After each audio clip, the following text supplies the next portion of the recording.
life is whizzing by here and I'm just working all the bloody time, even though I loved it. And as I was saying, like getting to all these events and everything was brilliant, but it was kind of taking up all of my time. And so I decided to take a package and just go freelance, where I could be a bit more in control of my own time. And I briefly kind of flirted with the idea of trying to make a living playing poker. And I suddenly realized that I was Barnet and I wasn't Manchester City or Real Madrid. Welcome to the Lockdown Live podcast. My name is Jamie Flynn. You can get in touch with me on Twitter at jam_fly. All podcasts are available on our YouTube channel. And while you are there, I would appreciate it if you hit the subscribe button. Welcome to the Lockdown Live podcast. Today, I'm joined by a familiar face and voice of Irish sport. He was with RTE for 22 years and has been at every Olympic Games in Atlanta 1996. He also fancies himself somewhat as a decent poker player. Welcome to the podcast, Con Murphy. Yeah, a very bang average player, I would say, Jamie. I love it. I love the game. I absolutely love the game, but I definitely fall into the category of a kind of enthusiastic amateur rather than anybody serious. Like when people ask me, because a lot of people know that I'm interested in poker, and they kind of say to me, you know, how good are you? Are you any good? And I always kind of say, look, if I was a football team in the worldwide scale, I'd be Barnet or somebody like that. You know, I kind of could cause the odd upset in an FA Cup match or something, but in the overall general scheme of things, I'm miles away from Champions League in terms of quality of my game, you know. Yeah. In my experience, they're always the most dangerous poker players to see. The fellas who talk themselves down are always the most dangerous. So I suppose, first off, Con, it was just for someone whose life revolves around sport quite a bit. How's 2020 been for you? How's the lockdown been treating you? It's been a bit of a shit show, if truth be told. I was due to go to the Olympics in Tokyo. I was booked to do world feed commentary. Basically, the way that works is OBS, which is Olympic Broadcast Services, they provide commentary to networks all over the world who wouldn't have their own commentators at an event. So I was booked to do football and canoe slalom, which is something I did for RTE in the past as well. And it was like a relatively lucrative gig and stuff. It was going to be a month in Tokyo, and I was really looking forward to that. But obviously that fell by the wayside. And I was booked as well to do a lot of League of Ireland games this year. And again, the season was cut in half. So the amount of games that I was due to do was cut by about 75%. So work-wise, it's been a bit of a nightmare. And even going to matches and watching matches, like for anybody who's been watching the Champions League recently, when you watch a big game, whether it's at, you know, Anfield or in Paris or Munich or whatever, when there's no crowd there, it's a completely different experience, you know. And I've been kind of lucky in a way that I've been able to go to some League of Ireland games because I was, you know, working at them and stuff. But it's not the same, you know. It's a completely different thing. And like the FAI Cup final was on this weekend. Dundalk were playing Shamrock Rovers in the Aviva. Last year, those two teams played each other, and there was like 35,000 people in the Aviva, and Rovers fans did this big march up from Ringsend behind a white horse. There was like thousands of them. There's great videos of that. And the whole sense of occasion was incredible. This year, you know, it's played in an empty stadium. You can hear the players shouting at each other, and, you know, the presentation, the team are lifting the trophy, and there's no fans there to celebrate with them. So it's been a really, really, really strange year, 2020. Can't wait for 21, that's for sure. Yeah. I can relate. Yeah, it's definitely. You just mentioned the FAI Cup final, especially for something like domestic Irish soccer. that was kind of, the having the showpiece event of something that, was very easy to get behind, and something everyone could kind of enjoy. Yeah. Definitely not having the fans is a massive impact for that for those things, I think.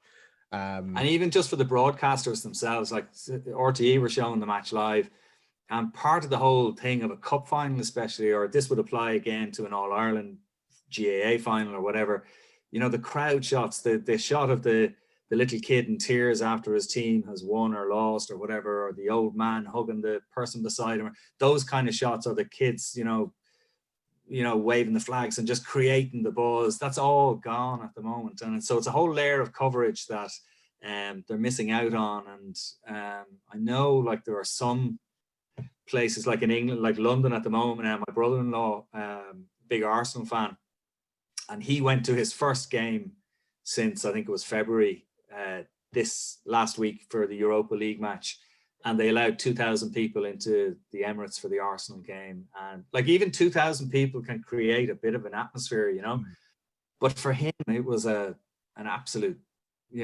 godsend to be able to go to the football again, because that was, major, like, genuine, I'm being serious, it was a big part of his life.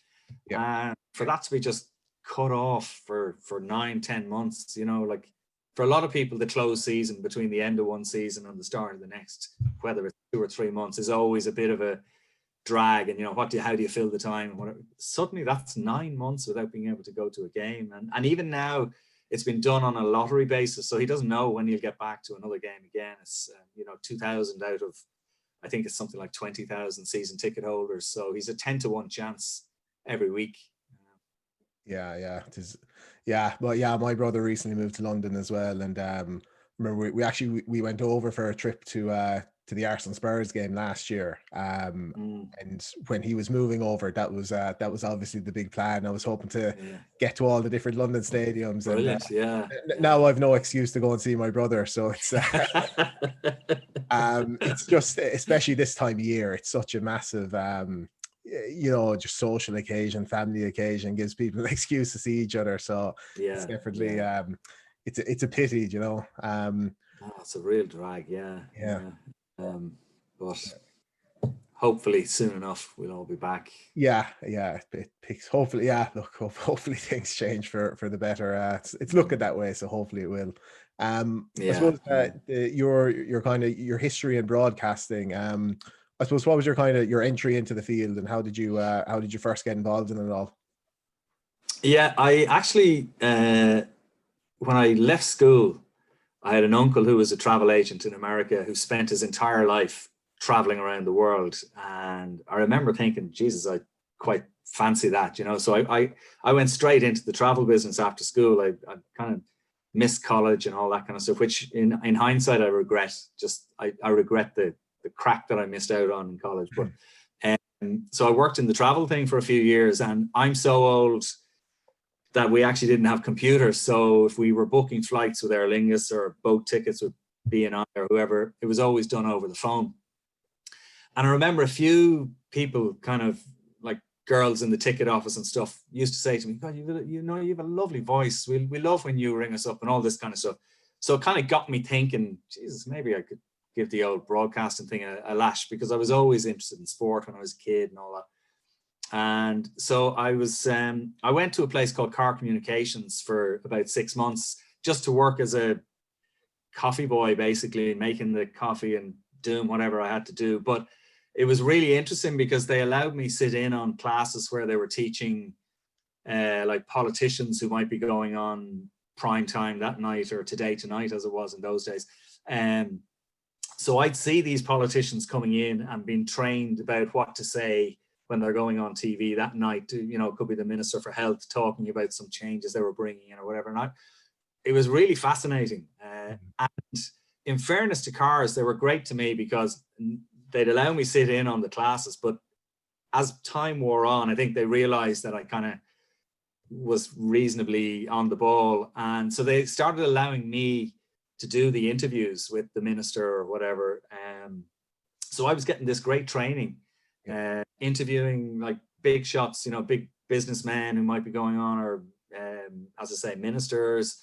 And it was a great grounding, because if I fucked it up, no, it didn't matter. It wasn't going out live or anything. It was behind the scenes, and so they do their business with the minister, and they'd say, look, if you get asked this, don't go down that road or whatever. And so that was interesting. But then when he was gone, they'd take me in and they'd go through the interview with me, and they say, look, if you're going to ask him that, why don't you follow up with such and such? And so I got a great training, and so although I was the skivvy in a way, making the sandwiches and the tea, I was also learning an awful lot at the same time, and so that was brilliant. And so from there, I managed to get into radio. I got into RTE after a while. I worked first in Century Radio, which you're too young to remember that, but it was a national radio station here, which was set up by Terry Wogan and Oliver Barry, and it was like great operation. And again, for me, it was a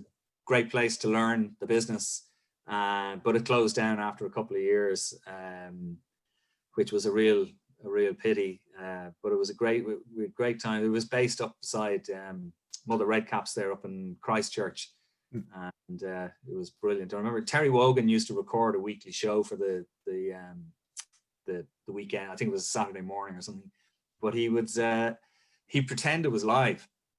So Terry Wogan would be doing this. They'd check the weather forecast in advance, so he'd know it's going to be overcast and 15 degrees or something. And he'd come on and he'd say, well, it's a grand morning in Dublin, a little bit overcast, and and people would be ringing in, and they wouldn't realize that their requests weren't going to be read out live because it was all recorded. But he pretended it was live, and it was kind of funny back in those days the way stuff was done. But it was great. Really enjoyed it. So from Century, I went to 104 for a year, and then into RTE, and spent 22 years there. So it's a good. I've clocked up a bit of mileage at this point.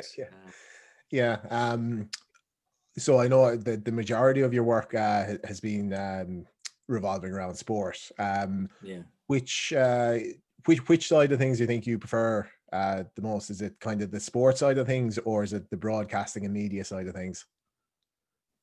Oh, sport is what it's all about for me. I mean, I did some other stuff as well. Like I did Crime Call, I think for 6 or 7 years, and some other kind of current affairs and light entertainment stuff and that. But for me, it was sport. Like as a kid, I spent my life watching the sport during the summer, and going to matches here, obviously, League of Ireland and stuff.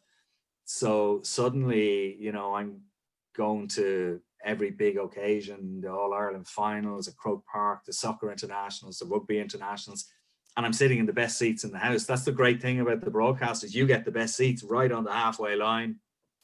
Same with the Olympics. You're thinking, Jesus, I'm in a better seat here than the president of the Olympic Council or whatever. So to be able to get paid and go to these things and, just be in prime position, it was in a way, it is kind of like a dream job. Even though there are stresses and, you have producers in your ear telling you, you've got to wrap up, go to a break. You are doing a job, but you're doing something that you absolutely love. And I mean, just the other thing I love doing is traveling. So again, you're getting paid to go off to Japan and Korea to the World Cup, or to, China to the Olympics, or whatever it might be. And for young people now, I would always kind of say, if you're interested in sports, it's a fantastic way to make a living. Probably a bit harder now than it was down through the years. It's kind of, with the introduction of social media and stuff, everybody expects everything instantly, and you're kind of expected to be on the job pretty much 24 hours a day. Like I see a lot of the soccer correspondents and stuff, 11 o'clock at night on Twitter, they're filing stories about somebody who might be on the move or whatever. And I kind of think, Jesus, do they ever get a chance to switch off at all? So it is a bit all consuming from that point of view. And I think there is a bit of burnout in it, but oh Jesus, if you're into sport, what a way to make a living. It's great. Yeah, absolutely. Yeah, I said, yeah, it can be kind of similar in the poker world where, you know, and it looks like the best job in the world to some people, but then, as you said, you know, there's always the stresses associated with different things, and Yes. there's never a perfect there's never a perfect job, and anytime your passion and your love becomes your job, it can be a bit Yeah. stressful, but it's good Well, to see. that's really interesting that you should say that, because I mean, I left RTE about 8 or 9 years ago. And part of the reason was kind of what I was talking about there, that I was working 6 days a week, but on the other day, I was kind of preparing for the following day's work. And so I felt like it was smothering me in a way. And I was missing like my parents were both in their 80s at the time. I was missing every birthday party, every family occasion, after Christmas on Stephen's Day, I was in doing a radio program for like 6 hours doing the racing and the football and that. Yeah. And so I kind of felt like, fucking hell, life is whizzing by here and I'm just working all the bloody time, even though I loved it. And as I was saying, like getting to all these events and everything was brilliant, but it was kind of taking up all of my time. And so I decided to take a package and just go freelance, where I could be a bit more in control of my own time. And I briefly kind of flirted with the idea of trying to make a living playing poker. And I suddenly realized that I was Barnet and I wasn't Manchester City or Real Madrid. And so I just stuck to playing for fun. But I think what you're saying there, like from the outside, like say for me, looking at the guys who are playing the tours and in poker and making a living playing poker, I kind of think it's the dream life. You know, you're traveling to Monaco or you're traveling to Vegas, you're traveling to Rosbadov, wherever it might be. Not that Rosbadov might be the most glamorous place. But you get my drift. That, you know, what a way, you know, you're surrounded by people who are all into what you're into. It just seems like a great lifestyle, and there's the players' party before the events and lots of crack in the bar, and it just seems brilliant. But then you kind of, the flip side of that coin, I suppose, is, you know, if somebody's on a downswing or having a bad year and bills still have to be paid, and, you know, there might be kids involved or whatever it might be, it suddenly it becomes a job then. And you know, it's not a job with a guaranteed income. So I can see why people think it's amazing, but at the same time, I can also understand that for a lot of people, they have to make a decision: are we going to stick with this, or do we get a proper job in a way? Yeah, and I think the great thing with poker is you can like the option is always there to play it on the side or play a little bit of it. But no, you're dead right. It's one of those things where and when it's going well, Joe, when poker players are going well, it is the best thing in the world and is the best job in the world. But that doesn't always happen, and it's I said a lot of the plenty of pitfalls, plenty of, you know, obstacles in your way, plenty of you know, things outside poker waiting to take your money. So it can always be difficult in that sense. I'd be interested to know, you know, they talk about young Irish kids who go to England to try and make a living as a footballer, and they say that maybe, I think it's a couple out of every 100 that go over actually end up making a living at the top end of the game. Some might sort of play semi-pro or whatever, but we're talking about like a really small percentage. And I wonder how many people who commit to playing pro poker actually are the ones that we see on our TV screens every week, and what's the percentage of people who kind of fall away? I think I think that that's present in so many different industries, and you have this survivorship bias in so many different ways in kind of every, you know, in everything. As you said, the kind of the young footballer going to England, it's a very obvious one that people can kind of relate to, because everybody knows the guy that, you know, had a trial with Chelsea, or, you know, was over at West Ham for 6 months, and then so rarely do you actually see them, you know, make 10 appearances in the Premier League. And so I think something like poker is quite similar. I think the difference might be that the commitment, it's not as black and white. I think the whole going over to England, taking a shot is a pretty definitive thing. You're kind of all in. Yeah, and you do kind of limit yourself a bit. With poker, I'm sure if you're talking about the guy who kind of has played a little bit of poker in his life, seen some people make money and decide, yeah, I'm going to be a professional poker player, and tries to make it. If you're including those guys, it's a very, very small percentage, I think. If you're talking about the guys who actually take it seriously, it's still quite similar. As I said, like I played a lot of cash games in Los Angeles, and the Art Papazian, he's playing a lot on Live at the Bike now, high stakes poker. And when I was in LA, maybe 3-4 years ago, he was playing similar games. He was playing 5-10, hold'em, and he, a very good player, worked very hard, won 2 tournaments in the space of a couple of months, had the right people to kind of maybe take a piece from the bigger games, and basically one thing led to another, and a few years later he's playing 100, 200, 100k buy in cash games. So for every one of him, is there 5 or 6 similarly talented players still playing 5-10 and 10-20?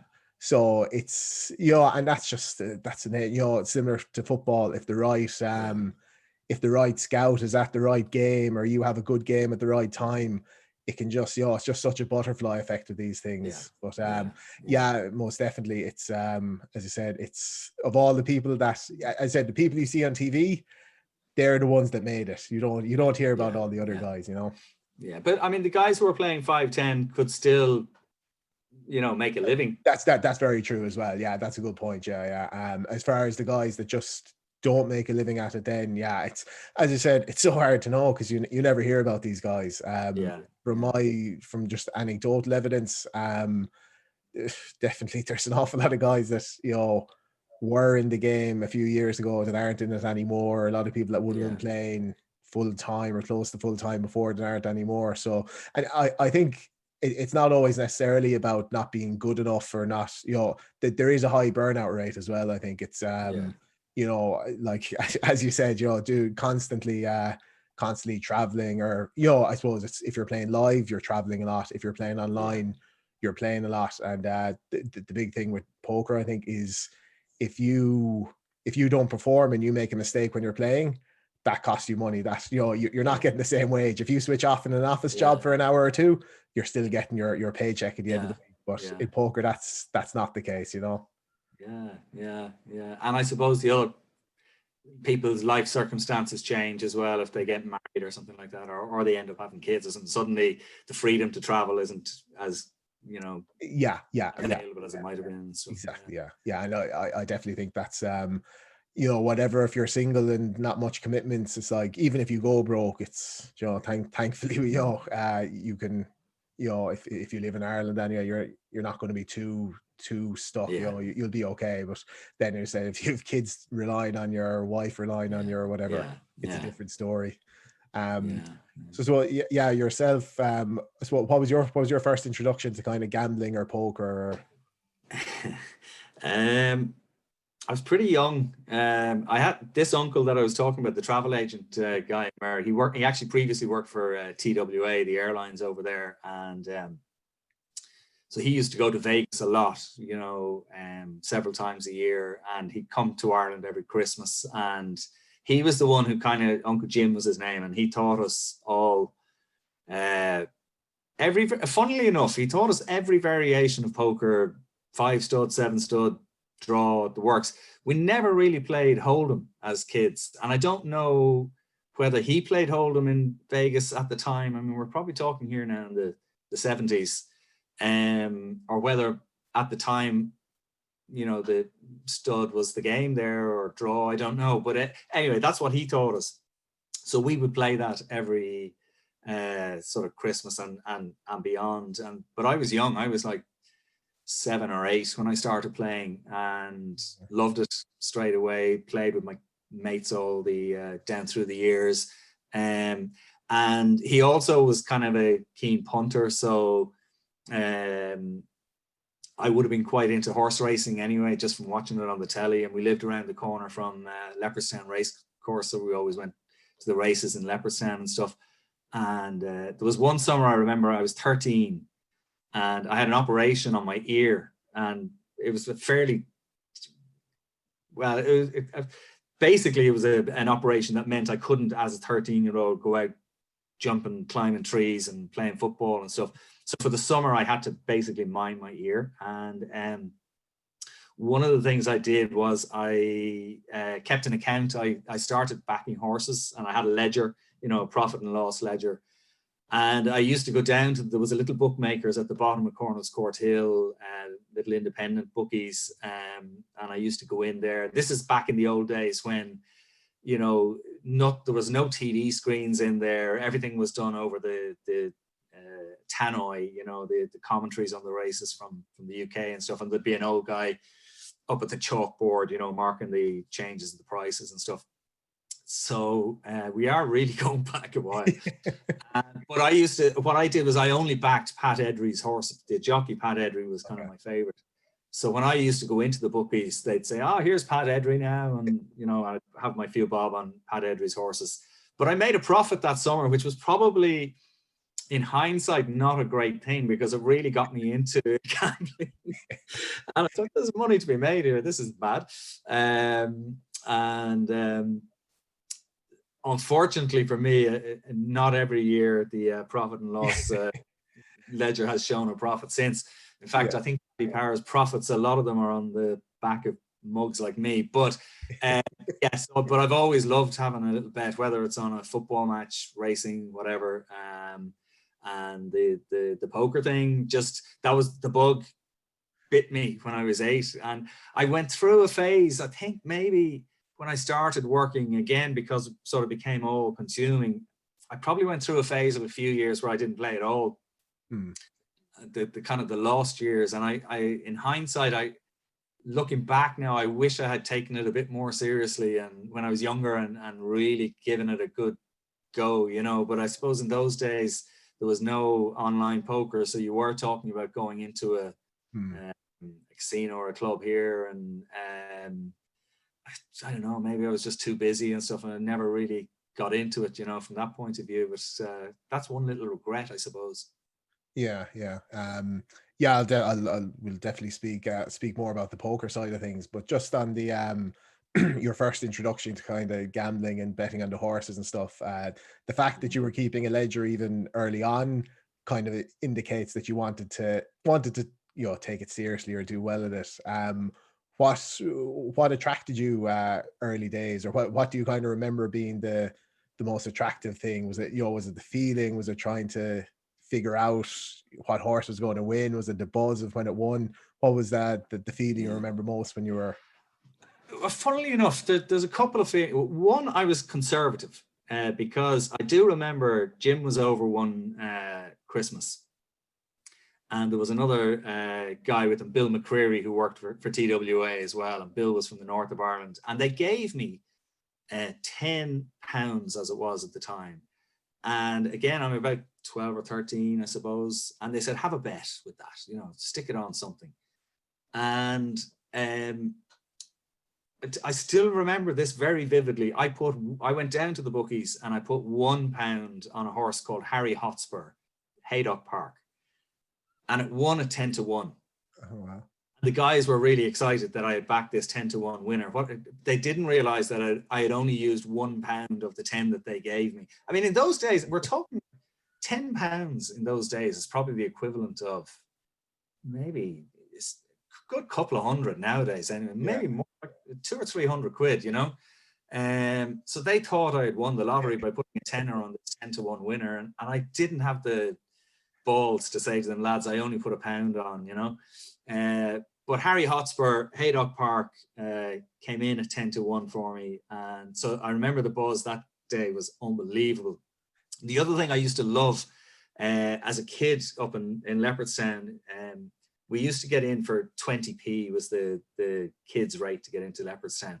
And I just used to love being down in the ring. And the tic-tac men, bookies shouting out, sometimes at a racetrack, when there's a bit of a rush to get a price. So everybody's trying to get the 5-2 over there, and it's marked down to 9-4, and they start moving down to try and get 5-2 somewhere else. I was fascinated by all that. I loved that, and just some of the crack of the old bookies as well. There was an old guy there, Fanning was his name, I think, and his constant thing was your money back if your horse doesn't run well, and just the crack of the ring. I used to love it down there. So that was always, and again, I was young, like I was 13, 14, 15, 12, maybe even, going back up then to watch the race to see if this, surge for whatever horse had been 5-2 and was now 9-4, if the gamble came off, and the fellas putting wads on with the bookies, and I'd try and follow the money and put my €2 on, or £2 as it was at the time, or whatever. So I love that buzz got me when I was very, very young. And I know they say, you can't be encouraging kids to gamble, and we've got to be responsible and everything. And I accept that. Yeah. But as a 12, 13-year-old, I had such fun at the race, just, watching what was going on in the betting ring. I loved it. Yeah. Yeah, by all means, I think needless to say, it's like I think kids or whatever gambling, it's not a good idea. But this is the personal experience. This is what happened for you, Joe. Similar enough was it's. Jamie, the thing about it is, like in the olden days, I used to travel in a car as a 12-year-old, and I wouldn't wear a seatbelt or whatever. Things change, you know, and of course nowadays everybody wears a seatbelt and it's the done thing. Nowadays, as a 13-year-old, if I walked into a bookies every day of the week for a summer to place a bet, I'd be shown the door, and that's right, I suppose. But at the same time, for me, I felt it was a really good learning experience to keep that ledger, and marking my losses and my wins, and to study the form. I mean, although I was only backing Pat Edry horses, I only backed the ones that I thought, had decent form. And so I was, I was working at it and using my brain. And, although it wouldn't be allowed nowadays, I still don't think it was the worst thing in the world that ever happened to me, Yeah. And I think, I definitely like looking at all these things kind of in a sociological context or whatever, without getting too nitty gritty on, what's good or bad or whatever. But I definitely think that there's an awful lot to be learned. I think just risk management and risk assessment is something that's very poorly understood in the wider world today. And I said the whole trouble with say a bookie's environment or a poker environment is the risk of either addiction or more just people getting involved in something they don't understand. And as you said there, the fact that you were only trying to back horses that you thought were going to win. I think the problem is the guy that wants to back every horse in every race and can't help himself. And that's a conversation for another day, should we say? But I think it's definitely it's just again, it's just such an interesting world. And as you said, I think the things you learn from it, the people you meet from it, it's just as I said, like personally, I think the experience can be very useful for a lot of people. So it's just it all kind of depends what you make of it. And I mean, even in terms of I suppose you describe it as bankroll management, like as a kid getting that £10 when I got it from my uncle and only risking one. Sensible thing to do, really, and likewise keeping the ledger during the summer and the profit and loss. I was only betting amounts that I knew I could afford to lose. So from that point of view, it was actually quite kind of educational in a way.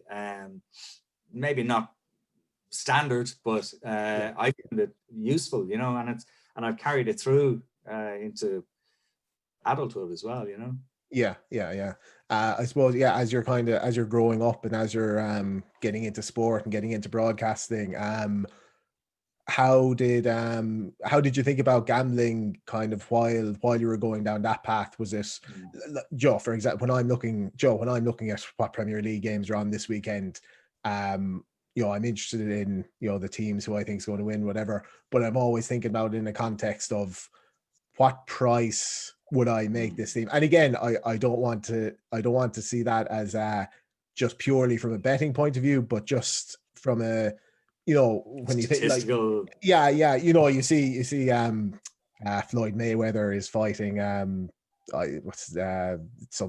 he's another fight coming up now, another exhibition fight, and you're just thinking kind of, well, what is he, 99 points, what percent favorite? So so kind of, when you're around sport all the time, how much is kind of gambling or odds in the back of your head?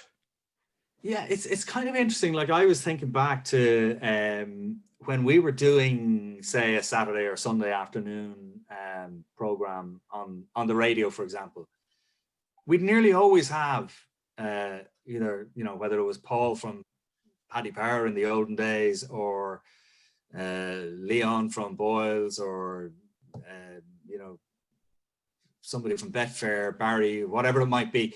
Yeah, quite often there was input from the bookmakers. I mean, obviously we were covering a lot of horse racing and stuff, so that was obvious. But often they'd be on as well, offering, there's a special today on Man City, Crystal Palace, and Manchester United treble. It's available at 3.5. And they were, truth be told, it was almost like advertising. They were probably paying a fee almost to come on and advertise their wares. But it was a constant across all coverage, and not just racing, whether it was football, whether it was GAA, that there might be a special that, if Bernard Brogan scores 2 goals today, we'll pump up the price by a certain percentage, or whatever it might be. So that was a constant. And it's a funny thing, because RTE in recent years would have become quite kind of careful about the whole gamble aware and only bet what you can afford to lose, and they'd kind of be dancing around it a little bit, because they were getting a lot of sponsorship from the bookmaking firms. They were covering horse racing every day of the week, or frequently anyway, and part of that racing coverage was, let's go down to Brian in the ring, he's with Paddy Power, and they would be talking about the upcoming Cheltenham Festival, and somebody has been cut to 5-1. So betting and gambling was an integral part to so much coverage of what we were doing. And the funny thing about it is like poker in a way was seen as the naughty older brother of horse racing, if you like. Because I often remember we did an interview when Full Tilt closed, or shut down. We did an interview about that on one of the sports programs. Now, they were based in Dublin, so we were talking about job losses in Ireland and all that kind of stuff. And when we came off air, we got a phone call from one of the senior management saying, "What the fuck are you doing talking about poker on the air?"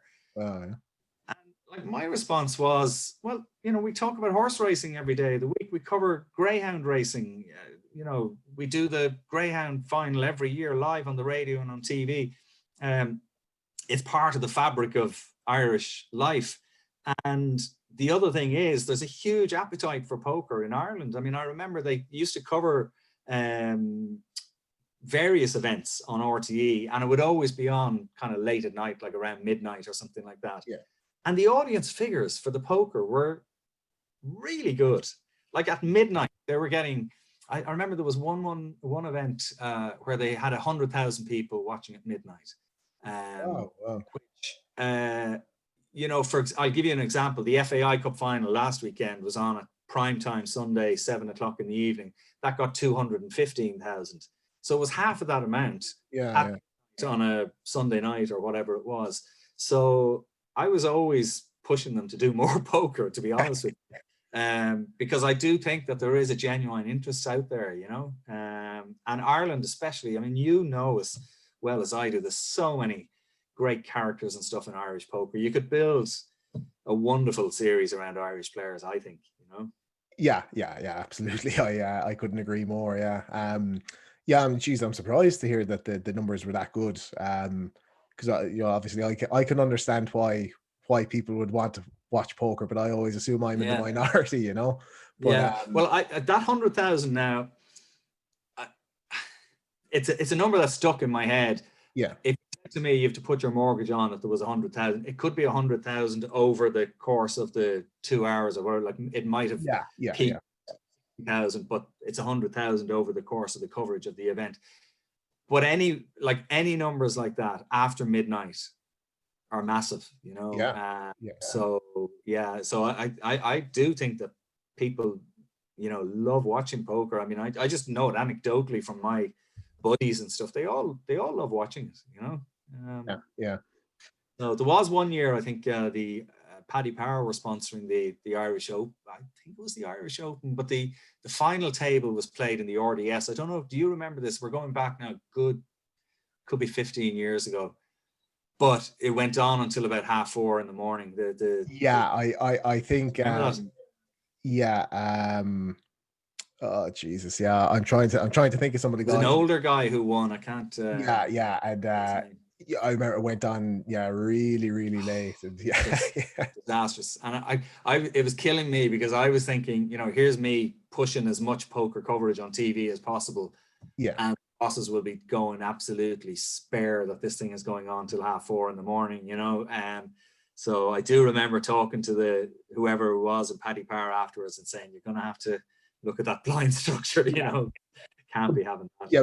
But there you go. I think like everything, it's all about putting together a product that is going to appeal to an audience. Mm. And job poker is no different. You need to try and put together something that is just entertaining, tells the story well, has good poker, and then it's like, if you want to, you can decide you want to appeal to kind of a more general market, you want to appeal to a poker market, but like that's just I think the same can be said about everything, Joe. Obviously some things, as you said, the World Cup final is going to be, everyone's going to watch that no matter what way you package it. But poker or other, if you look, obviously darts with Sky Sports is such a good example where they just, they managed to capture it in just the right way that people got interested in it. Do you watch I think that's a classic one, by the way. Yeah. Sorry to interrupt. You know, we were talking about crowds not being allowed into events. I think the crowd in the darts is at least 50% of the absolutely. I think again, I'd always watch the dart around kind of Christmas and New Year's, and as I said, I keep meaning to get up to City West one of the times when it's on in Ireland, because it looks like maybe even better crack than the poker events in the City West, but it looks like great crack. I was going. Do you watch much poker media or much poker kind of TV shows? Or I love it all. I mean, I would have started watching the late night poker on Channel 4 back in the day, but also around the same time or just after that, Sky had a Poker Million thing, £1 million top. So I was watching that, and like since the live stuff has come in with the World Series on, ESPN and Poker Go and EPTs and Irish Opens, whatever is on, I love watching. I mean, nowadays, I know some of the firms are doing coverage of the online tables as well, and I mean, I started watching that. I find it quite educational quite often, just to look at, especially cards up coverage of the really, really good guys. I found that really interesting. But between watching it and reading books, I've read most of them now. I got Maria Konikova's book the other day. I haven't read that, but I believe that's really good. And I do my homework as well. I've got Darragh O'Kearney's 2 latest books on the PKO and the satellite. So I try and do my best to kind of improve as well as the other stuff. But yeah, I mean, I absolutely love it. And I heard a really interesting interview that Lon McCarran did a while ago, where he was talking about their coverage of the main event, and the fact that on ESPN they had to try and, as you were saying there, cater to the hardcore poker people who want to just, you know, watch the serious play. And then they're also trying to appeal to the people who might have a passing interest. And quite often the way they do that is to do the story about the guy who's dying of cancer and it's his last year playing the event, or, you know, those kind of personal stories, the Darwin Moon, you know, story, or whatever it might be. And it's a very fine balance for them to try and keep everybody happy. Which is why I think actually the combination of the ESPN and maybe PokerGo for the coverage of the main event is not a bad way to go. But I think that's something that in Ireland, again, with so many characters, that if we were to do something, even a charity event with a combination of the top Irish pros and, you know, the Ken Dohertys and you know, the celebrities who are quite good players as well, but will be very familiar to the regular audience. I think there is a possibility there of doing something that could be quite interesting, you know, but maybe that's a chat for another day. Might be a good opportunity to work in the plug here, just to thank our sponsors of today's podcast, PaddyPowerPoker. So they've an upcoming Irish Open Winter Series on, and what you were touching on there, the kind of playing with the pros and the kind of the celebrities. One of the events I'm most looking forward to is they've an ambassador bounty tournament on the 30th of December, €10 buy-in and extra bounty. So if you want to play with myself and Con, and if we're not enough star power for you, there'll be a few Premier League footballers and international rugby players I hear as well. So definitely check that out. And the main event is on day 1A is on New Year's Day, and day 1B is on January 2nd. It's a €100 tournament, €50,000 guaranteed. So the series starts 26th of December. Have a look at it. They're giving away over €6,000 throughout the series with a €10,000 leaderboard, and there'll be 5 Irish Open tickets given out during as well. So definitely have a look at that. We'll be doing a giveaway as well. You'll see the post underneath. We'll be doing some giveaway for tickets, so make sure, share, like the podcast, all that kind of stuff. But I'm really looking forward to that, because I think, you know, first of all, the bounty tournament, you know, €10 is very accessible for everybody. And I mean, if somebody knocks me out and gets £100, it's going to be the easiest 100 they're ever going to. I've mentioned it to a few of my friends, you know, my non-poker friends casually, and again, they all love the idea of a kind of a €10 buy-in. So literally anyone, if you've any clue about poker, you can jump in and say, if you get lucky in the right hand against the right person, you're getting €100 straight up. So so look, definitely something to look forward to. And I said I'll post more details about it over the next few weeks. So definitely would encourage people to check it out. On your point about the kind of the interesting people and the characters in Irish poker, like, I've often thought if we had cameras and microphones just in my local game in Limerick, that if you could throw that up on YouTube, I think people would find that plenty entertaining. So it's there's definitely opportunity there. I think it's just I said about kind of capturing it in the right way and putting it together in the right way. Is there anything either? I do want to ask you about if there's any specific kind of commentators, because there's a lot through the years that have been I think have been excellent. Is there any even particular programs or kind of formats that you've particularly liked, just from, say, someone in broadcasting, in TV? Is there anything you think works particularly well in poker? Yeah, well, I've always been a fan of the EPT, funnily enough. I just thought their coverage is great. I think James Hartigan, like if I was doing poker commentary, James Hartigan would be the person I would try to kind of emulate, because I don't think, like, James obviously knows the game very well, but he doesn't profess to be an expert.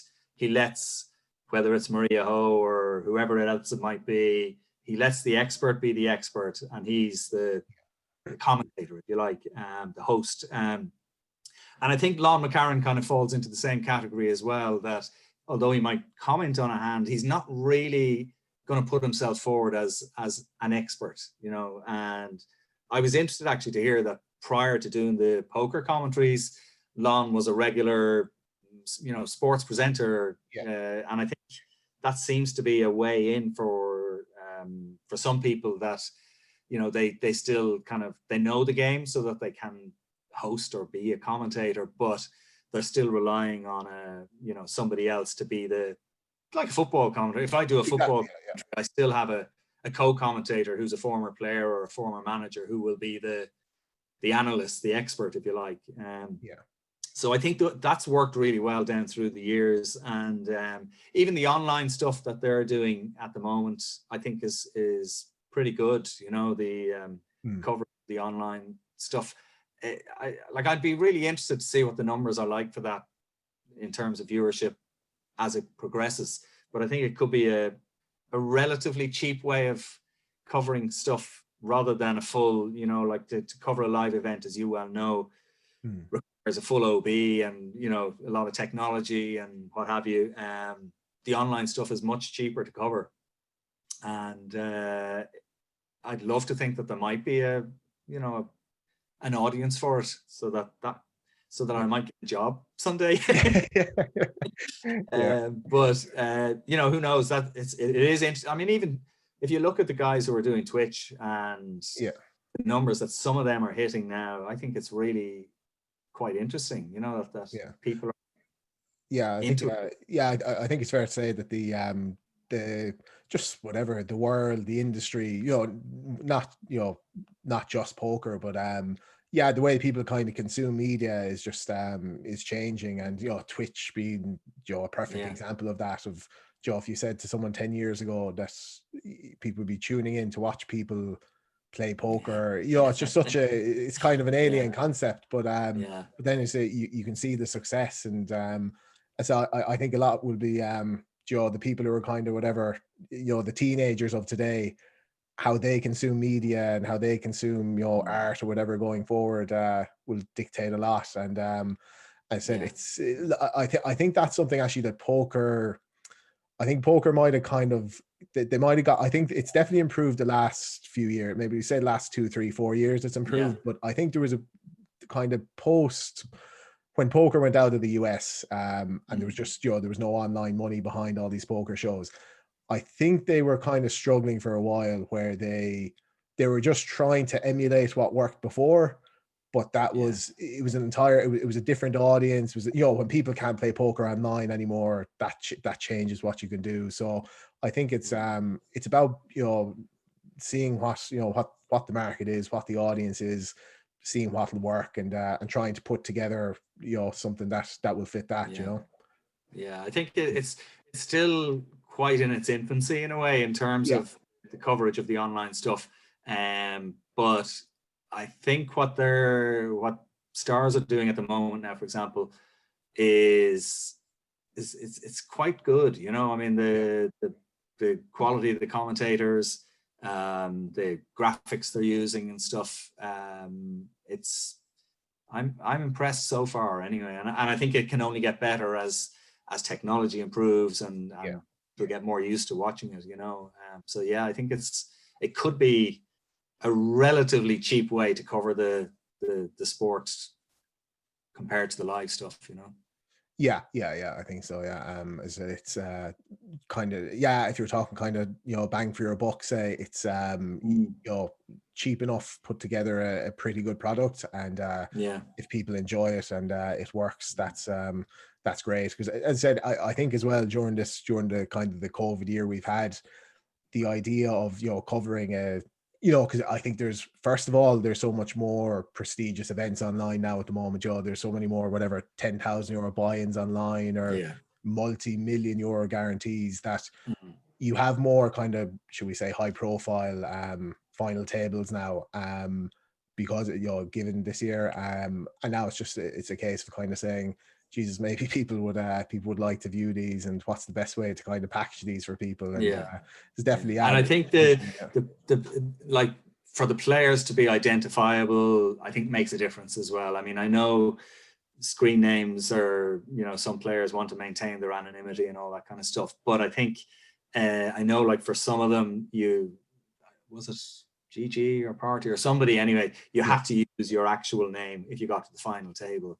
And I think help sell it, when everybody knows who everybody is and they can identify with the player. Because that stuff that I was talking about when Lon was talking about, the stories around Darwin Moon, and that when he was playing in the World Series, part of the attraction for the viewer was to kind of follow the journey that this logger or whatever he was has taken. He wasn't some sharp poker pro. He was your average Joe who was suddenly in with a chance of winning 10 million. And it was this story that people hooked onto. And so a viewer needs to kind of almost be up for somebody, which is why I think it's so important that they know who's playing at the table, rather than just, XYZ 1, 2, 3, whatever. So something that might become a feature for every final table, I think.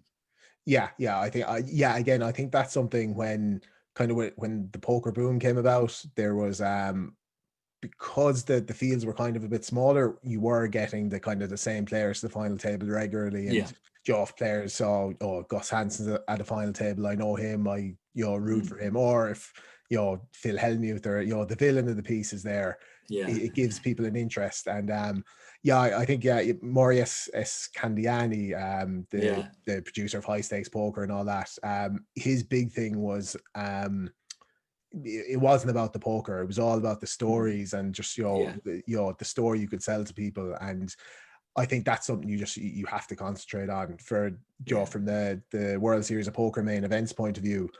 Like I think I generally there's a few different kind of poker shows or whatever I like watching. The kind of the high rollers with the very best players. I enjoy that because it's just the same reason you watch Barcelona or whatever. You're seeing the highest level stuff. You're seeing what people are doing.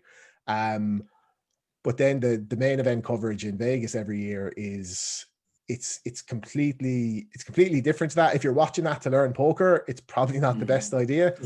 But I maintain that I think it's the best reality TV you can see, because it's, first of all, it's genuinely reality TV. This isn't you film something you don't film the hand 10 times and take the best cut. It's true reality TV, and you're looking at people who they're not random people, but there's whatever 7,000 players. They're pretty much, they're coming from all over, every kind of walk of life, and in a high stress environment with a lot of money on the line, and they're just regular people. I mean, that's just from, take the poker out of it, just from that point of view, that's great TV, I think. So there's definitely different angles to it, And I think, like, in the case of the main event, because we're talking about life-changing money for most of the people who are playing, once they get down to the last few tables, and suddenly that carrot is there, that this guy who he works in the post office in Nebraska, and suddenly he could potentially win 10 million. That again, it's a great hook to get people interested. Can this guy do it? So they do that very well. But as you say, for the absolute poker aficionado, I'm sure they'd much rather just watch a 10K single table, with the best Germans and whatever, I think it's somewhat similar to, I'm probably never going to watch a League One match on TV. I'm going to either watch a Premiership match, but then I might watch a charity match of Roy Keane and Clarence Seedorf playing. So it's kind of, it's not that extreme. I don't want to disrespect the players in the main event that much, but it's kind of, it's a different part of your brain or whatever that you're appealing to. The high rollers and the best players is kind of, you're looking at that from a kind of technical, strategic, playing poker point of view, but then the main event is just the story and just the the drama as well. That's kind of what hooked us all. They wanted the drama. I mean, even was it 2 years ago, the Will Kassouf, was that 2 or 3 years ago?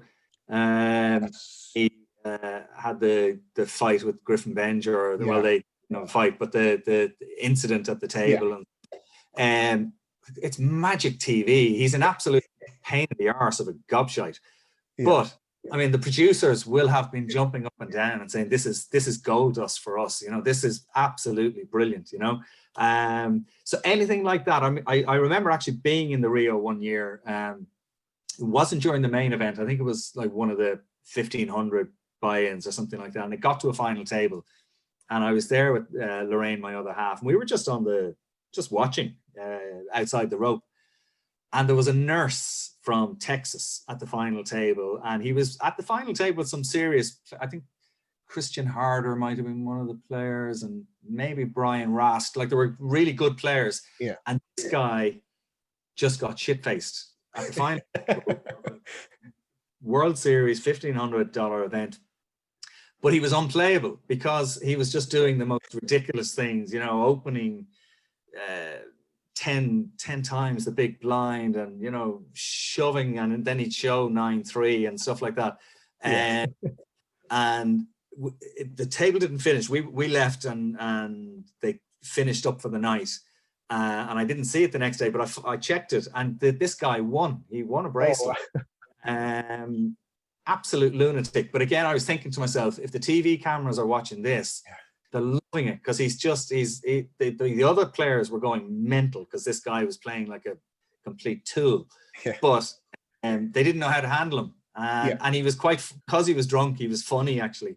And he was due to go back to work as a nurse the next day in Texas, but he had the table over, so it ran into the next day. And again, I was just thinking it'd be great TV, even though the serious poker guys would think he's an absolute tosser, but I actually think that's like, even if you look at the old kind of high stakes poker, I think it's the trouble with having 8 excellent players is that no,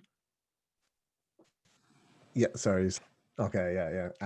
was just saying the high stakes poker show back in the day, I think the idea of, if you get 8 world-class players playing against each other, it's not always the most entertaining, because everyone is taking what, you get to see what the GTO line is, or what the consensus kind of, this is the best play in this spot is. It's when you introduce a Jamie Gold or a Sammy Farha or some drunk lunatic, is when you get to see, okay, how are these guys going to adjust? What are they going to do? And I think that actually that definitely adds to it. And again, that's the great thing about poker. Once you pay your money, you can play however you like, and it's up to there's no point complaining. It's up to other people to adjust to it. Well, the funny thing about this guy, the nurse fella, his sister was on the rail. She was beside us, and the other side of us were obviously some backers for some of the other guys on the table. They were going mad. Like, they were really genuinely getting pissed off and verbalizing that in a big way. The sister just kept going up and down to the bar, bringing your man back his cocktails, and he was lashing into them. But God, we really had great fun that night. We really enjoyed watching it because it was so interesting to see. And exactly as you say, those guys didn't know how to adjust their game to cope with this fellow because of if this fellow was playing €10 buy-in in his local pub, people would say, you can't play like that. You're acting. But it worked. He still has that bracelet, And it's 100% up to, as I said, that's he's playing the game within the rules, and it's up to everyone else, and that's the thing. It's when you're high pressure situation, it's not like a cash game where you can just wait. You have to figure out, okay, what adjustments do I make here? Because as I said, with that's the thing with the kind of the bloating the pots and going with the bigger bets. It's just you have to decide. Like, I've definitely gotten kind of paralyzed at times when I've been playing, and like, I reckon I'm a better than average player at the table, and the guy is just making really big bets, and I'm just kind of like, Okay, I think I have an edge in this hand, but this is this spot too high variance to take it? Should I wait and go for another spot? And that's and that's from that guy's point of view, he's better off cranking up the variance. And there's a chance that either you're taking the worst of it in a high variance spot, or you put the pressure on so much that the guys actually make mistakes and you're actually playing winning poker. So yeah, from your point of view, so as a player, you go to Vegas fairly regularly. As you said, other than describing yourself as kind of a baronet of a poker player, what kind of games do you play, or what kind of how do you see yourself as a poker player? Well, we go to Vegas every year, at least once, maybe twice. I love the place.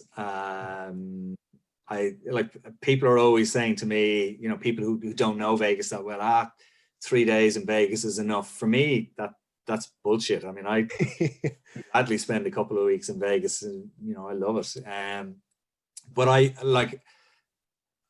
I do play at Barnet level. So I play maybe the morning game in Caesars. The buy-in is like $140 or $150 or whatever it is. And it's finished by 3 o'clock in the afternoon. And because I always go with Lorraine, our deal is that I play in the morning, be finished by 3 or 4. And so then we still have, the evening to do something, go to a show or eat out or whatever. So I only play in Caesars because it's a force of habit. I started playing there and I know the place. And I used to much prefer the old poker room there, which was where the nightclub is now, but it was much more enclosed and quiet and kind of away from everything. Now it's quite open. Do you remember the old poker room? I don't think I remember the old one. No. Oh Jesus, it was much better. Really? It was you had to go through a door basically to get into it, and it was great stuff on the walls and everything, brilliant sports photos and that. And so it was brilliant. Now it's out in the open and you have the machines dinging away in the back.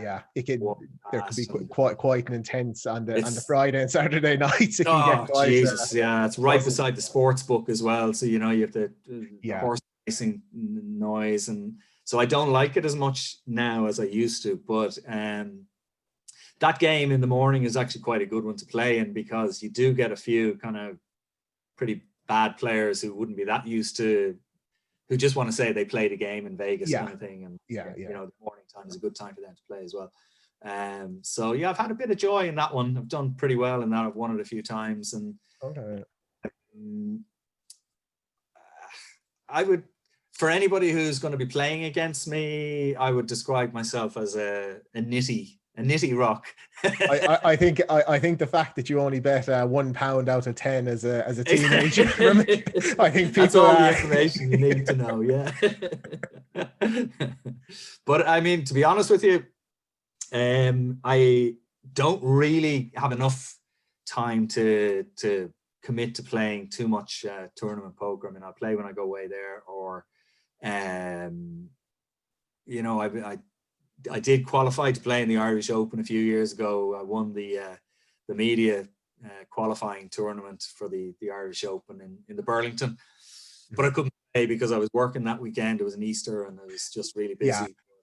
Paddy Power were very good, I have to say. They gave me the price of the ticket, which was $3,500 at the time, and that event was oversubscribed, so there was actually a waiting list of players to play in the Irish Open that year. It was amazing.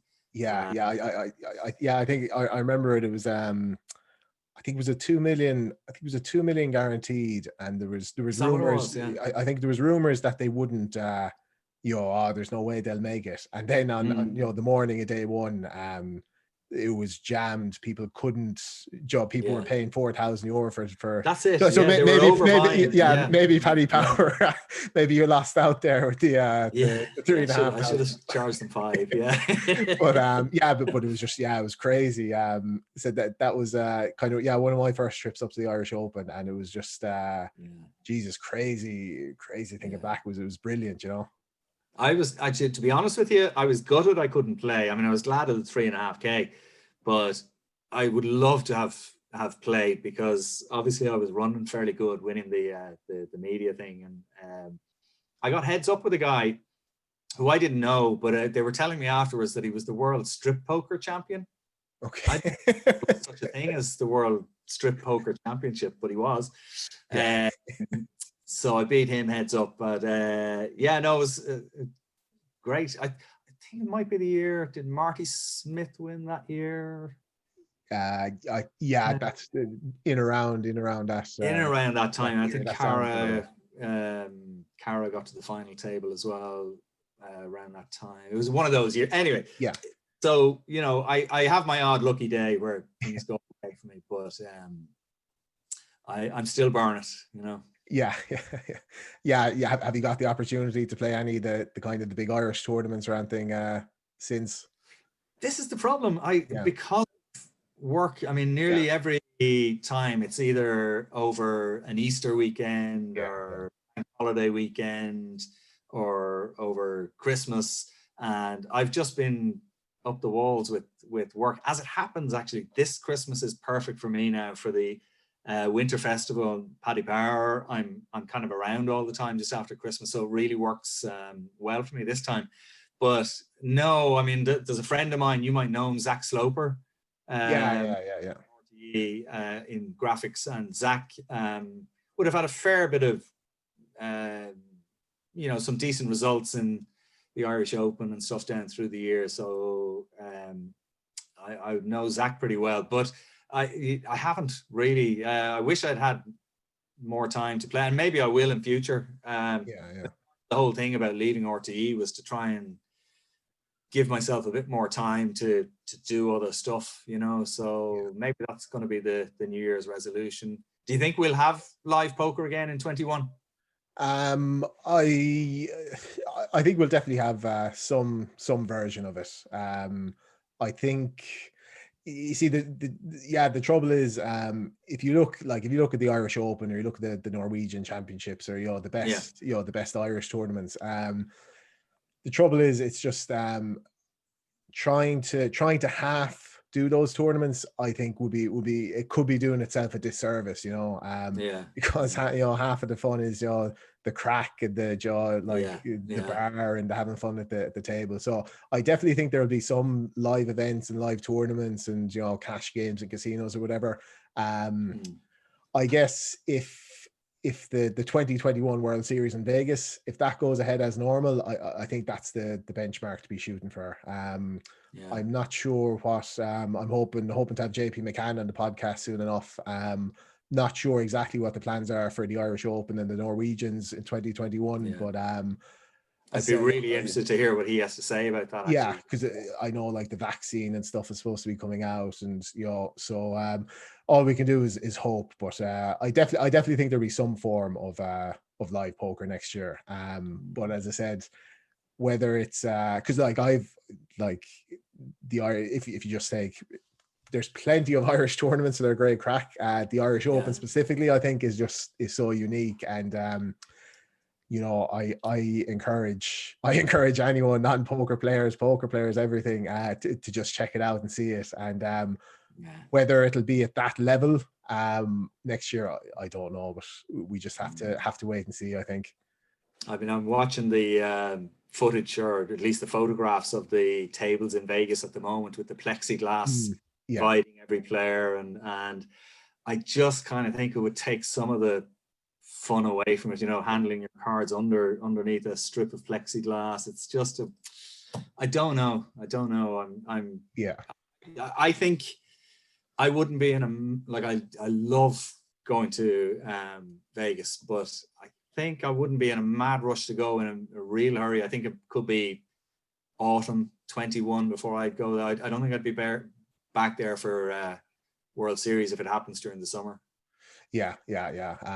I think so. I say just it takes away from the atmosphere too much. I think just not being able to talk to the person beside you, or not comfortably be able to have the kind of the crack or the banter or whatever. Definitely kind of takes away from it a bit, I think. Plus those rooms are it's hard to describe to people who haven't been there, but Jesus, they're huge. You're talking about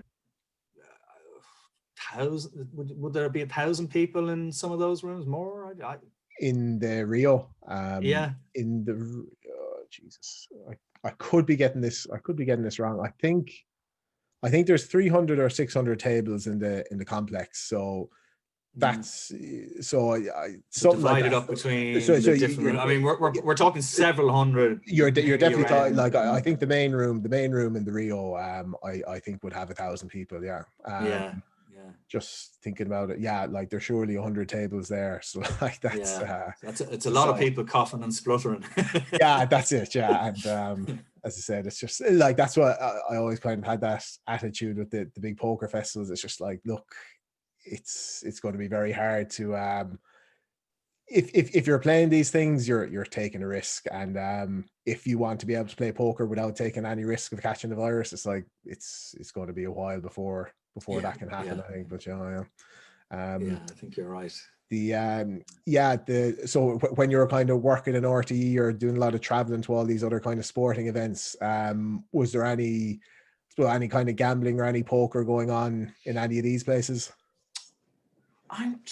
Do you know something? You won't believe this, but more often than not, when we went to somewhere, we didn't have time for any of that.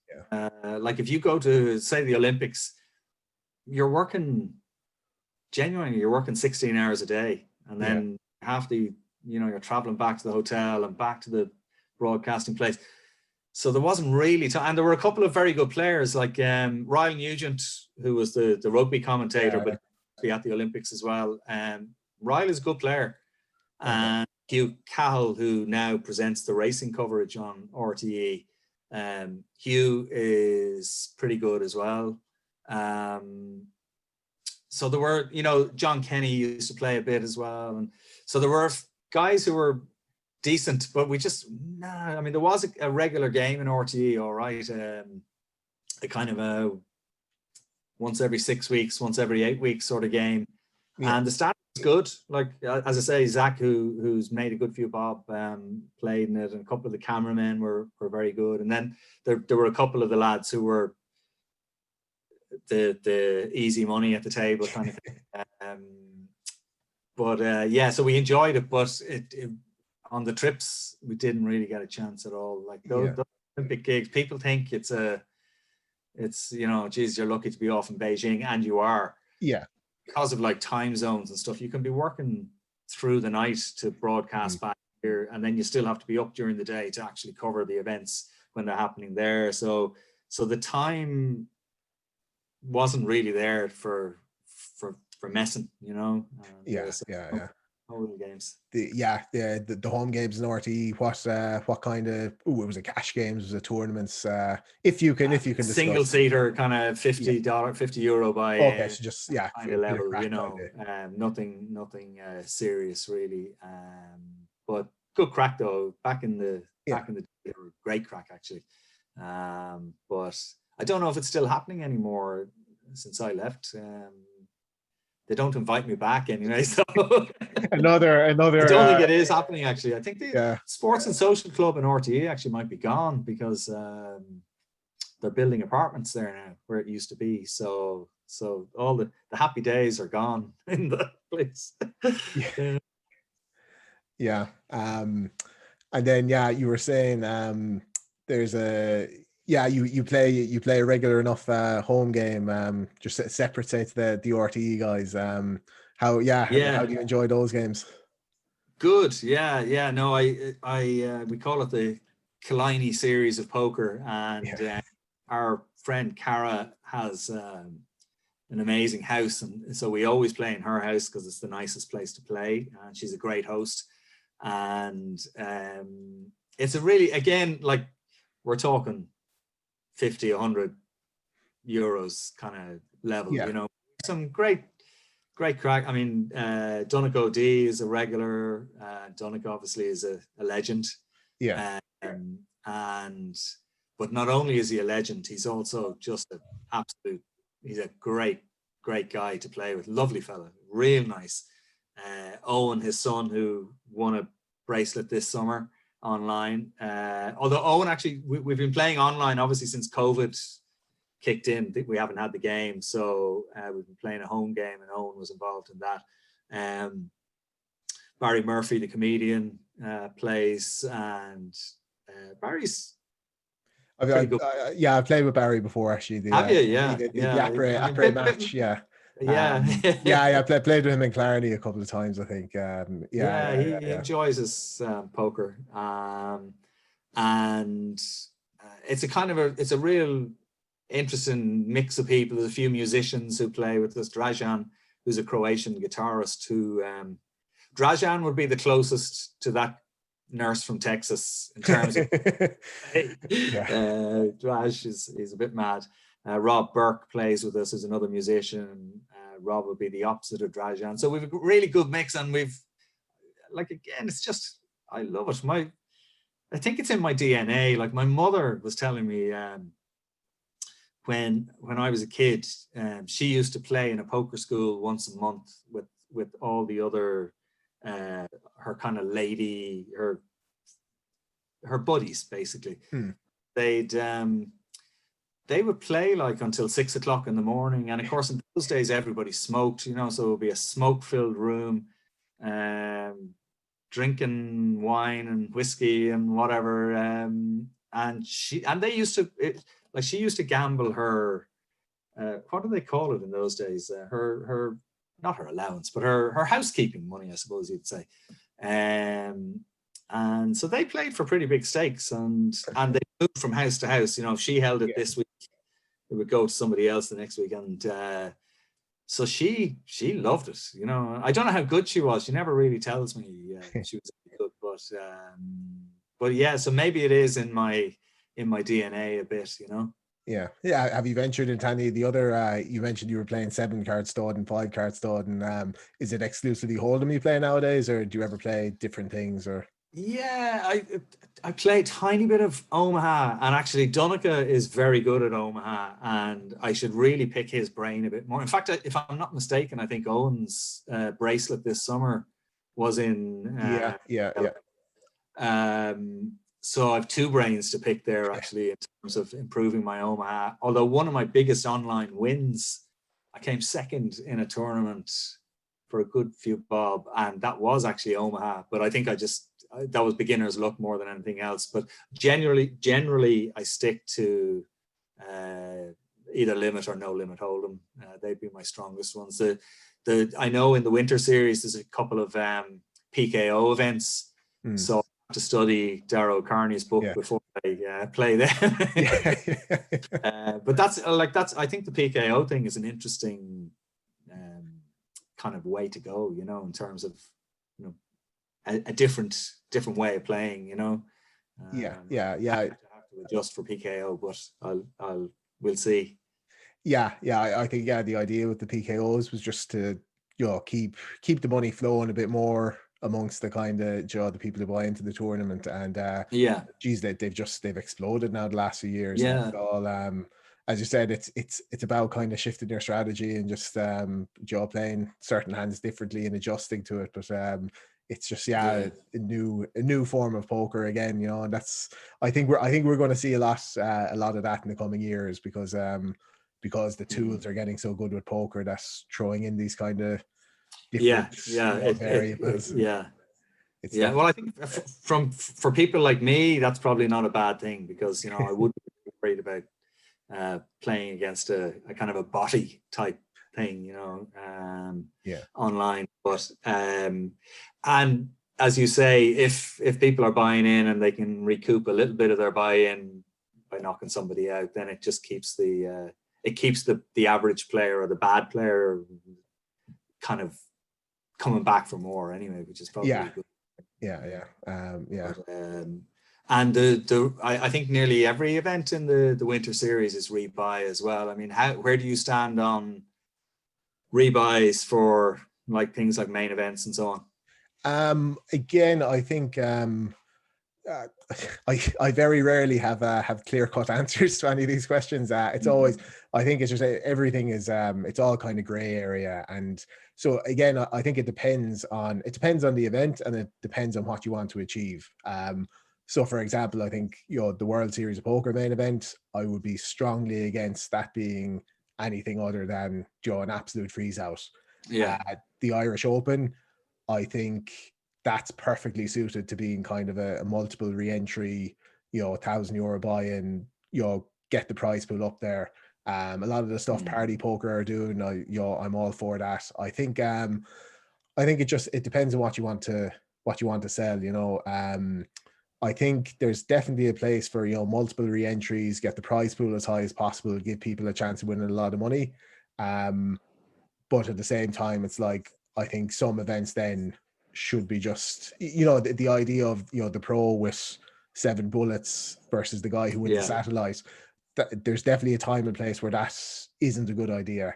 So I think it's about finding that balance. But generally, I think if you want the kind of the prestige and the championship kind of feel to it, I like the idea of, you know, an absolute freeze out. But as I said, I'm a fan of freeze outs, I have to say. I know from the operator's point of view, in terms of hitting the limits and stuff, rebuy is vital. But I do think sometimes, especially if it's multiple rebuy, that in the early part of a tournament, you do get some players playing so loosey-goosey. It's actually quite hard to play against, you know, for somebody like me who might, I don't particularly necessarily want to buy 3 or 4 times into an event. I think it's, if you're, you say the guys who can just, you know, give it a lash 6 or 7 times. It's, you know. I think the idea, if you're Joe, if you're playing whatever, it doesn't matter what the amount is, but just, you know, if it's €100, if it's €1,000 buying or whatever, the idea, and again, I agree with it in theory, it's like, you know, if someone's playing crazy, if someone basically says to you, here, you can have a 60-40 edge on doubling up here, you know, that's good for amateurs, that's good for everyone. But in practice, it's kind of like, I don't really want to be, you know, shelling out another €1,000 40% of the time when I lose. It's, you know, it's good. It builds up the prize pool. It can, you know, it can be good for all the players. But as you said, I think from a practical point of view, like I'm similar. It's that feeling of, you know, again, just that feeling of knowing, okay, this is what I'm in for. This is my tournament. This is the money I'm spending. I can just enjoy it now, as opposed to that, you know, whether it's for the first day or the first 6 hours or whatever, thinking, oh, geez, if I go in here now, I'll have to rebuy. You know, I think getting that balance is definitely important. It's funny though you should say that, because I love when it gets to the point where it says, you know, 2 minutes before rebuy is over, and I kind of think, oh, thank Jesus, you know. So I like freeze outs, but I totally understand why we need and like in something like the €10 buy-in, I can understand why, you know, why not let people have a few bashes at that, you know. But for the bigger events, and the main event, especially in the World Series, I think should always be a freeze out. I hope so. And I think they've I know now this year even they've had multiple main events and all that, but hopefully when the world gets back to normal, like I think that's just the kind of the standard thing of, you know, if this is the tournament, it's like you really need to justify it if you're changing that. And I think that there is just this feeling that no, that has to remain a freeze out, and that's that. And then you work off that kind of benchmark, you know. I mean, they still get huge numbers anyway, you know. I mean, they'll always get 6,000, you know, well, in a normal year. Exactly. So see what happens here though. It's not bad. And any particular poker memories stand out for you, or any memorable hands or anything like that? Oh God, I remember every single bad beat in my entire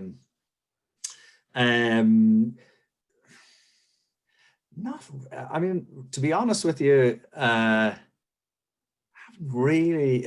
You see, I'm a bit embarrassed speaking to you, because you've had such brilliant poker guests on this program who have, you know, listening to Andy Black talking about his run in the main event, and you know, playing against Stu Unger and stuff. I mean, I've only read books about Stu Unger. I've never played against him.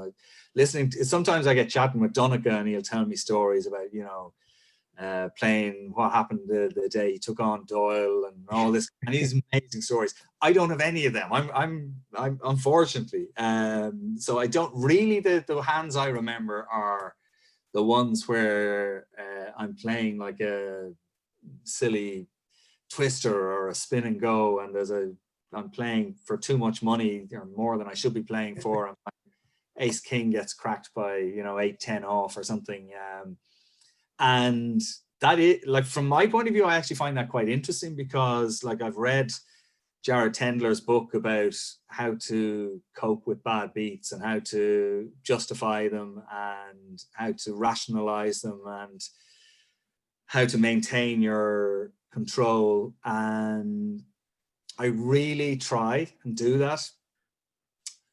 But when you're playing for quite a lot of money and you get your ace king in against 10-8, some dick calls you at 10-8 off and hits an 8 on the river or something, I find it very hard to cope with that. I really do. So I constantly need to work on my tilt control. And I think actually it's an aspect of the game that's underrated in terms of its importance. I really think, because I have been known to do stupid things after that, to try and recoup my losses and playing, higher buy-in that maybe is above my bankroll and stuff like that. So I think it's actually a really important aspect, and learning to just be zen. And maybe I need to become a Buddhist like Andy. But so I find that, I mean, I don't know from your point of view how you've managed to control emotion, but I find it hard. The first thing I'd say, if it makes you feel any better, is that I think for those things, like a lot of other things in poker and life or whatever, it definitely takes practice and takes like, I definitely find if I haven't played poker in a while, or I'm not playing consistently, I'm a lot more susceptible to kind of whatever you want, tilt or whatever you want to call it. But I find when I'm playing very regularly and playing very consistently, I can get myself in this zone where I'm acutely aware of it, and I'm like, making a conscious effort to not go and tilt, or to stay balanced in my approach. But it's just again, it's like everything. It's a tough switch to just flick on and off if you're not playing regularly. So, and then again, definitely the big thing I kind of struggle with, especially kind of playing live poker in Ireland, because if you're playing in a game and there's like stacks are a few €1,000 deep and it's a really good game, when you take a bad beat in that game, that game probably isn't going to be there tomorrow or the next day. You might have to wait till the next month, or you have to the next festival. So when you take a bad beat in that game and then go back to your regular game, it's that's something I found particularly tough to deal with. And I definitely I'd recommend the Mental Game of Poker book is absolutely excellent. Really good. It's like there's so much in it. There's so much in it that I think is applicable to other disciplines, and there's an awful lot in it that I kind of come across when I'm looking at non-poker, like other books or other kind of articles or whatever, and you think this is the same concept they're applying here. Even like, I think definitely stuff like football, there's an awful lot, like definitely I think the way like Klopp is managing Liverpool at the moment, there's just such a strong mental game. And maybe it's one of these kind of chicken and egg things of every good teams, the Real Madrid team a few years ago, the Fergie teams, like maybe it's just every good team by definition is mentally strong. But if you break down the process, I think a lot of the principles in poker, because it's so challenging, poker, it's all about, like in football, in sport and business and whatever, it's the principle is always just you control the controllables.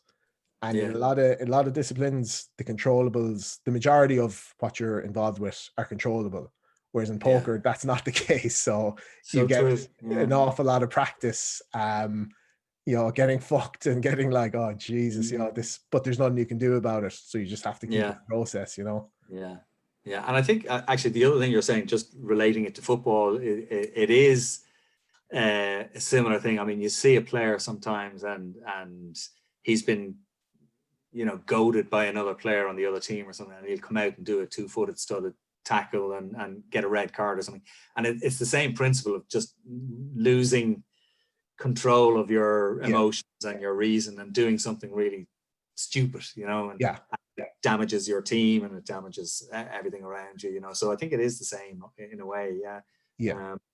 But I need to go back to that book, I think, and again, just to try and I mean, the other one that I read that I thought is kind of applicable to life in general as well was Joe Navarro's one about the tells. You know, I read an awful lot of stuff in that I can, if I'm in an office situation, I'm looking around, there's an awful lot of stuff in that I found useful just in life in general, you know. So that's if somebody's looking for a book about tells for Christmas or something, that the Joe Navarro one is very good. I definitely enjoyed that one as well. One of the examples that I've often kind of just mentioned to people, it can be an interesting thing to bring up in a kind of dinner party or just in general conversation if you want something interesting to say. But about the most honest part of your body being the feet. And if you're facing someone and their feet are facing you, and the third, so if there's two people talking and their feet are facing each other, and then a third person joins the conversation, just out of politeness, everyone will turn their torso to Joe out of politeness. If the person really wants to engage and invite them to the conversation, they'll move their feet directly at the other person. So that was just something, again, read it years ago, but something that's always stuck with me. And when I'm in that situation now, I'm always aware of it. And as I said, completely separate to poker, separate to everything, but it's just another one of those interesting things you can pick up from. It's interesting because I was doing I think I was talking to Pat Kenny on the radio one day, and he was talking to me about books I had read that year and books that I found interesting. And the Joe Navarro book came up, and Pat Rabbitte, the Labour politician, was sitting beside me, and he had been talking about the books that he read that year as well. And I said to Pat, I remember on the air, I said to him, Pat, you should read this book, because every day that you walk into the Dáil, you'll look across and you will see people telling you lies, you'll see people spoofing, and it'll be in their body language, it'll be in, as you say, their hands, their feet, their eyes. Just read this book and you'll learn so much. So I think, again, a bit like the other one, Jared Tender's one, it is something that's applicable way beyond poker. But for anybody who plays a lot of live poker, I think it's really, really interesting. You know? And so I think it's a very interesting, very fun read as well. It's like, whether, just mean, people always love to say, oh no, that's shit, or that's rubbish, or that doesn't apply, or whatever, just from an entertainment point of view, if nothing else. And I do think you'll pick up stuff that is useful, and as I said, it's an enjoyable read. And it's also very useful if you're watching programs like about people who've murdered their wives or whatever, and they're being questioned, interrogated in the police station, again, to apply that to their body language and what they're talking about in the police station. So it's fascinating, it's really, really fascinating. As I often tell people, when people ask about, do you have a good poker face or whatever, I think the most important thing with lying or bluffing or whatever way you want to, or if you're trolling someone or trying to play a joke on someone or whatever, the most important thing is to be balanced and be consistent and act the same way as you would if you weren't acting. So I think people try to overdo it. If they're hungover going into work and they're like, oh geez, I better make sure no one thinks I'm hungover, and they overdo it and act too perky and too happy or whatever. So the most important thing is to stay balanced. If you're trying to get away with something, or trying to lie or trying to bluff, as we know in poker, it's like, if you act different, the key is whether you're acting differently or not. It's not whether you have a good poker face. You can be laughing and joking as long as that's consistent with what you do all the time. I'll bear that in mind the next time I'm lying. You'll be okay. You'll be okay anyway for the Paddy Power series. Don't be anyone looking at you for that. But, exactly. So I suppose, Con, so aspirations in poker or life for 2021? Anything you want to get done? Hopefully with the. Well, I mean, you've achieved what I want to achieve. I'd love to play in the main event. That's been a kind of an ambition of mine for a few years now. I found it really, I actually found it useful to go to Vegas and be in the Rio during the World Series. I didn't actually play in any events because I'm average player. My bankroll wouldn't be huge, and I can't afford to pay 5,000 or 10,000 into an event. But just to be in the room and to watch what was going on and to sample like that final table that we watched that night, or even just watch some of the outer tables, I think it will help me when I do eventually play there, because it's a bit of a culture shock, I think, in a way. Like, it's for most people who are an amateur player, you know, you might have played in your local pub and there might be 3 or 4 tables going at the same time, or you know, okay, if you play in the Irish Open, that's a good sort of way in as well. Just to be in a room with so many tables and stuff, but the noise, the atmosphere, it's very hard to explain for somebody who hasn't been there, but it's a very unique scenario, you know, and so I found that useful, just to literally be in the room and see what it looks like and what it sounds like. So that would be one of my ambitions, even if it's not in the main event. If I play in one of the smaller events, I think that'd be a toe in the water anyway, you know. But whether it happens in 21, it's more likely to be 22 now at this stage. I'd love to play in an Irish Open. As you say, like, apart from the actual tournament itself, just the crack side of it seems to be absolutely brilliant, you know.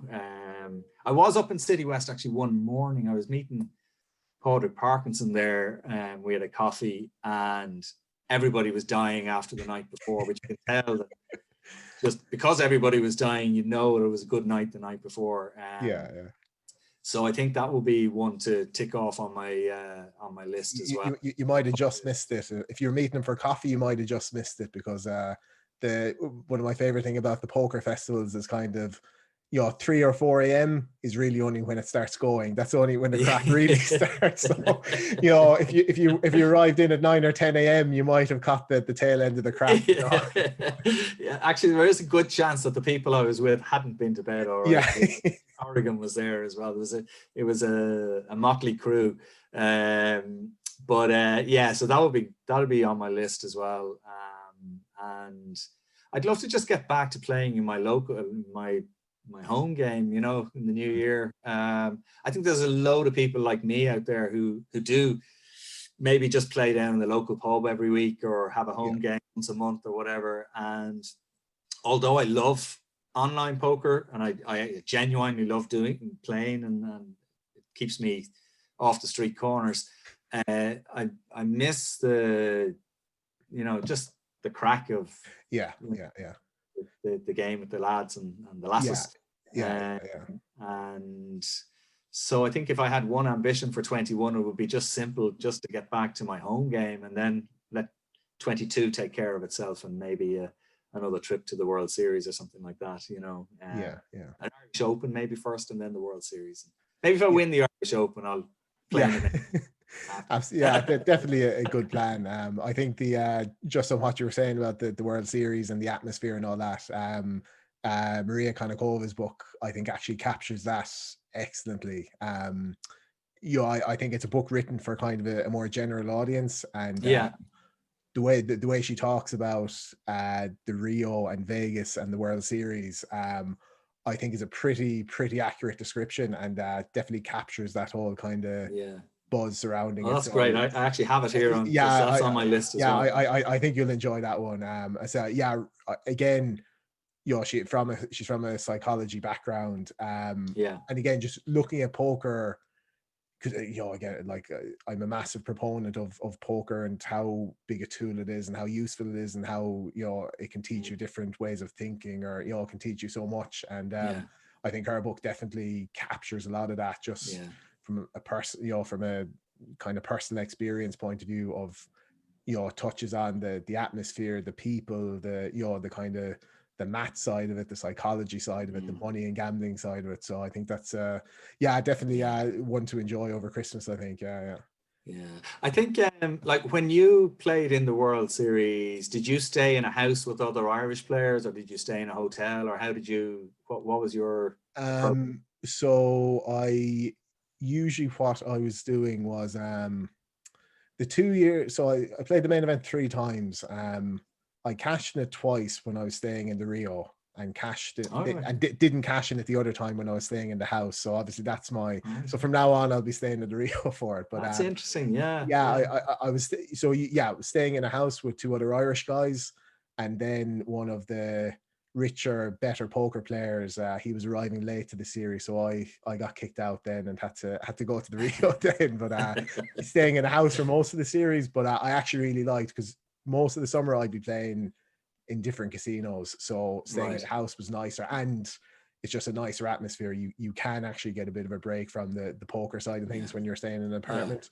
But I actually think for the whatever the week or 10 days of the main event, actually being on site was really nice, because you can, you play the tournament. They're long days, so you play the yeah. tournament, can go up to the room on the dinner break. You're not getting an Uber, you're not walking home, any of Perfect. that. Yeah, yeah, So for the main event specifically, I generally recommend staying in the Rio, and it's very cheap. The rooms are very yeah, cheap at that time of year. Massive hotel. yeah, But if you're doing a longer stint, I'd recommend having a house or an apartment with people, just as yeah, said, to get this. You're not going up to lying on the hotel bed every single day. You're a bit of yeah. getting yourself out of that atmosphere. Yeah, we tend to stay in the Bidara. Well, the last few times we've been there, we've stayed in the Bidara just because it's doesn't have a casino in the hotel, so it's one of the kind of less crazy places, and it's probably a sign of my old age or something. But we generally now we try and get out of Vegas for Friday and Saturday and just stay Sunday to Thursday, because there's too many of the kind of frat boys hooping and hollering and giving me a headache in the casinos around the place. Um, so I'm happy to avoid Vegas for the weekend and just come back Sunday to Thursday. So we go up to Palm Springs or somewhere like that for a few days and come back. But the idea of staying in Rio is a good idea if you're playing in it all right, because I've heard of queues for the Uber or queues for the taxis and waiting for an Uber, then none around and stuff at the end of a day. So to be able to just go up to your room straight away sounds like good plan. Yeah, I think so. Definitely, as I said, it's just especially the days can be so long, so it's nice having just Yeah, not having to think about it and being able to go straight back. Did you play yeah, poker yeah. anywhere else in the States, or was it just Vegas? Just Vegas, really. Yeah. Yeah. I mean, I've played in a few places in Vegas, all right, but Yeah. no. I mean, the one I go to LA quite a lot, but I've never played. Okay. Yeah. Is it the bike that you played in? There's a few of them again. Yeah, Oh, is it? you've the bike. Commerce then would be the big Yeah. casino there. Yeah, but different atmosphere. But it's actually because there's no like slot machines or anything like that in Vegas. So Right. I think the poker is actually the heartbeat of the casino, which is Vegas. It's part of the gambling, but like it's all the Yeah. machines and the craps tables. Whereas I like LA, that the poker is kind of the main attraction of these places, Right. and it's a different kind of environment. But I'd recommend it. Definitely, it's enjoyable. I Yeah. said it's Where's the Commerce now? And is it like a taxi ride away from Santa Monica, kind of? It would be, obviously, depending what time of day. It's so Yeah. it's just as you're heading east of LA. So if you're actually heading to Vegas, it's Right. just kind of off the motorway, say, as you're leaving kind of Okay. downtown. Right. Santa Monica, actually where the LA Rams, their new stadium, there's a Hollywood Park, there's a casino Yeah. there. That would be the closest to Santa Monica, Okay. just Yeah. off the Yeah. top of my head. Yeah. But That's near the racetrack, is it? yeah, it's all the one actually. Yeah, Yeah. the racetrack, the stadium, the casino. Okay. Yeah, Yeah. yeah. But Yeah. I might have a look at that. so, yeah. So, So yeah, your other half yeah. will be giving out to me now. You'll be going Yeah. to your bosses. You'll be off our Christmas card list after this now. Yeah. Okay, Con. Excellent to talk to. We'll be seeing you at the Paddy Power Poker Irish Winter Series. We'll see you at the I'm really looking forward to it. Yeah. So, do I get your bounty if I knock you out? I think so. And if Paddy Power don't honor it, you have my word that I'll honor it. So it's like okay. I'll do likewise for you. So yeah. So again, thanks to Paddy Power for sponsoring this podcast. The Ambassador Tournament, the 30th of December, €10 buy-in, €100 bounty on our heads and plenty of other celebrities and footballers and sports stars and all that kind of thing. Main event is on the 1st of January and 2nd of January, €100, 50,000 guarantee, plenty of money added throughout the series. So anyone, any Irish or English people, they know all about Paddy Power and what a good brand it is. So let's jump in the tournament, have a bit of crack. We'll see how it goes. So could be a good end to a bad year. Yeah, I hope so. I said, should be a bit of crack and a bit of fun, and I said, see us nicely into 2021. So as always, I'd appreciate it if you like and subscribe. Leave a comment below if you like the podcast. Let us know what you think, and we'll be doing some sort of giveaway for this podcast. We'll be giving away 5 €10 tickets for the Paddy Power series. So I'll post in the description below. It'll probably be retweeting my tweet of this podcast. So hope you all enjoy this. Con, thank you very much for joining me today. My pleasure. Great talking to you, Jamie. Talk to you again soon, please God.